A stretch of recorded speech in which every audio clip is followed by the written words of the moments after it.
indulge me for a moment, if you will, and close your eyes. I want you to envision a television screen in your mind and try to picture where you're going to be 5 years from now in your career, what you'll be doing, where you'll be working.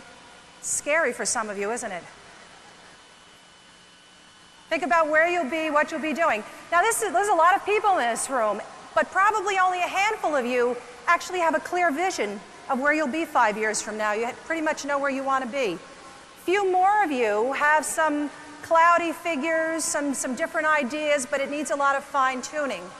The majority of you in the room are looking at a blank screen right now, because most people don't know where they want to be 5 years from now. Nurses say to me all the time, Donna, I don't know what I want to be when I grow up. And these are not necessarily young nurses that say this to me. The problem with that is that many of us think we need a clear vision of the future in order to start moving forward. Some of us don't get out much because, as I said, we are so used to speaking in nurse speak, mixing medical lingo with everyday English, that only another nurse very often would understand what we're saying. It's hard to talk to regular people. For example, once you become a nurse, you never have a cold anymore, right?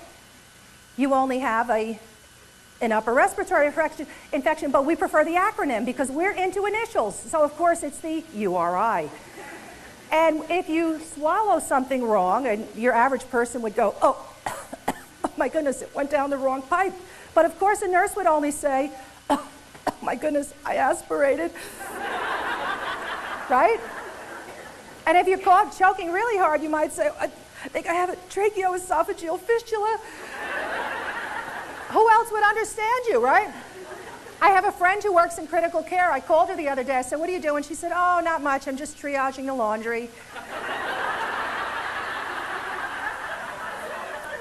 I knew exactly what she meant. This pile needed immediate attention. This pile could wait.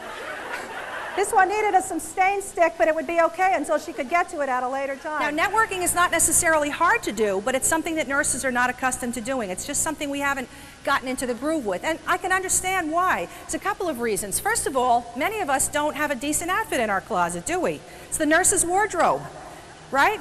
We have uniforms or scrubs. We have casual clothes. That was my wardrobe when I worked in the emergency room years ago.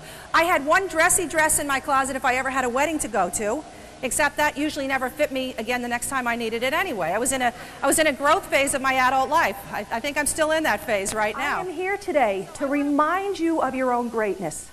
I'm here today to remind you of the power and the passion of nursing. And I'm here to remind you of the role and the responsibility that you have in the process of continuing to strive for even higher standards in nursing, to continue to raise the bar higher, to be a positive influence and a role model on all of the nursing profession out there today. So how can you expand your sphere of influence, increase your impact, and position yourself for success out there? I'm going to give you 10 ways today. And this is to surround yourself with positive, motivated, upbeat, successful people. Now, I know what you're thinking. First, I have to find some people like that, right? Many of you are spending your days with people that are dead of spirit, dead of motivation, dead of hope for the future. And I'm not talking about your patients. I'm talking about your coworkers,